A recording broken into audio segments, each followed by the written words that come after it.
This week's Torah portion is called Parsha Vayeira. There's many commentaries, statements, questions, answers, solutions. If we take the first pasuk, it says, Vayeira Hashem Elo be'elonim amar v'yoshev Pesach k'chol mayoim. Avram Avinu, even though he had the bris milah, he was standing and waiting for Orchim. Because there's nothing greater to the Rabbi Shalom than Achnosas Orchim. It's even greater than the Shechina itself. The Noam Elimelech of blessed memory says something very fascinating. It says Kechoim Hayoim. What does it mean, Kechoim Hayoim?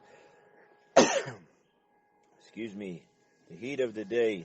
We know that the Shemesh, the sun, is placed above, in the heavens, in the Shamayim, and where it's able to heat the Haaretz, the land. So too is with a tzaddik, that really where does he find himself? He finds himself in Gan Eden, but his physical body is with us in this world. So really, where was Avram Avinu? Was he in Shemayim, in Gan Eden, or was he physically here?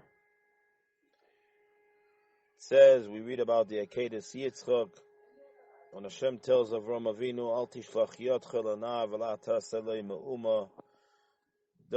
Please don't shecht your son. Please don't slaughter your son. Please don't take your hand forth to your son. And even after all that, Avram Avinu still wanted to kill his son, shecht his son. It seems something very peculiar. Rabbi Shafroin, the blessed memory, was asked this question, and he gave a very, very exceptional answer.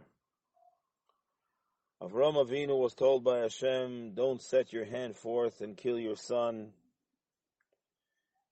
And even though we, as a human, want to go lifnei Mishor Sadin, above and beyond the law and the calling of Hashem. That's what Avram Avinu wanted to do. So he thought by killing his son, he would go above and beyond the calling of Hashem. Says Rebusher to the Rabbi Shalom, when you listen, that is above and beyond of the calling.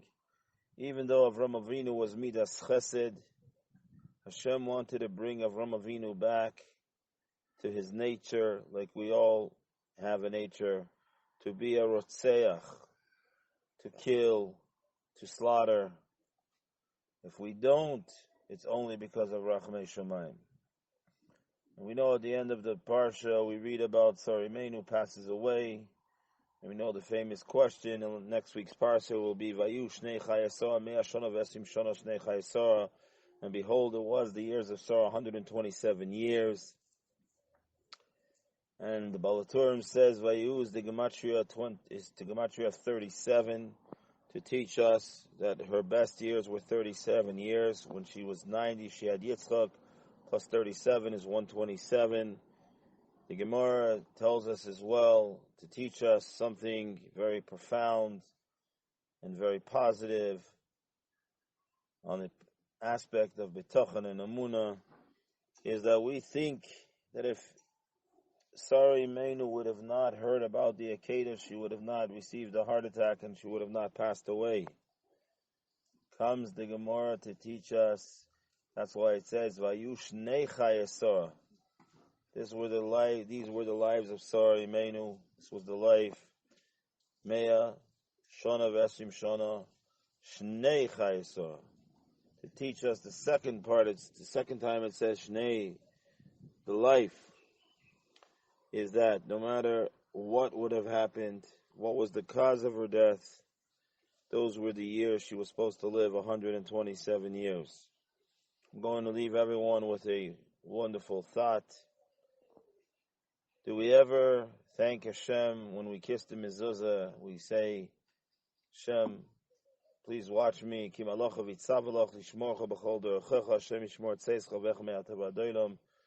When we read, when we leave the house, When we come back, whether we're driving a car, whether we're walking, however we're going, that Baruch Hashem, we're not in an accident.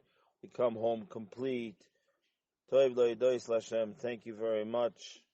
Hashem, as the Yudiyah Kadosh Pshischa would say, Lahagid Baboker Chazdecha, to praise Hashem when there's light out is easy.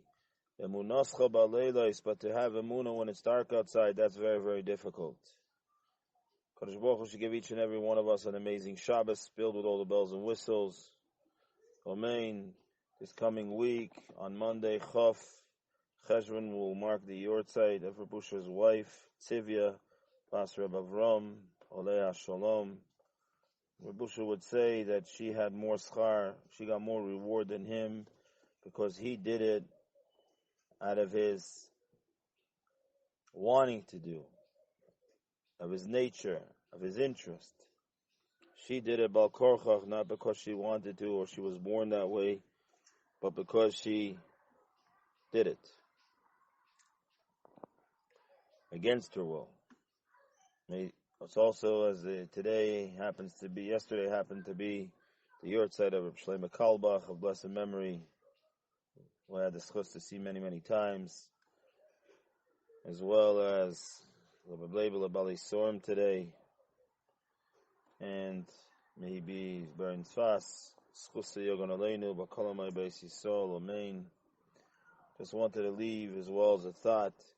Shlomo Kalbach, we know that everyone had their opinion of what they thought, but I'm just going to share a very beautiful story that I happened to hear and happened to know of it firsthand.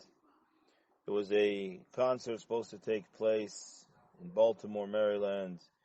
Somebody by the name of Moshe Yes was supposed to sing, and he didn't end up singing. He broke his leg.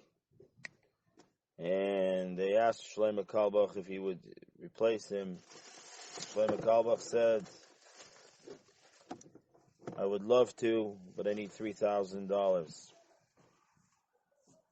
Make a long story short, they thought they'll only give him $2,000. They said, no, $3,000. They agreed, they gave him $3,000. And after the concert, or in the middle of the concert, a woman came and said, Shlomo, I'm making a wedding, and I don't have a nickel to pay for it. He gave the entire $3,000 that he made at the concert, that the woman should be zocha to have. I just wanted to share, should be Leilu Nishmas, my mother, Yosheva Basita Bracha, should be zocha to have Elias and Neshama. Amen. All the neshamas that need, amen. Rabbi Mordechai, Aryeh Kedavar Abbas, Rabbi Levi, amen. As well as should be Vayeira Chaim Tevim, Arichas Yom Shom Teres for my father, Shu Yitzchak ben Chai Beila, amen. Should be Yeshua for all those who need. May we zoche to be makabel for the Mashiach speedily and immediately, amen. Amen. Love from all of us in Yerushalayim.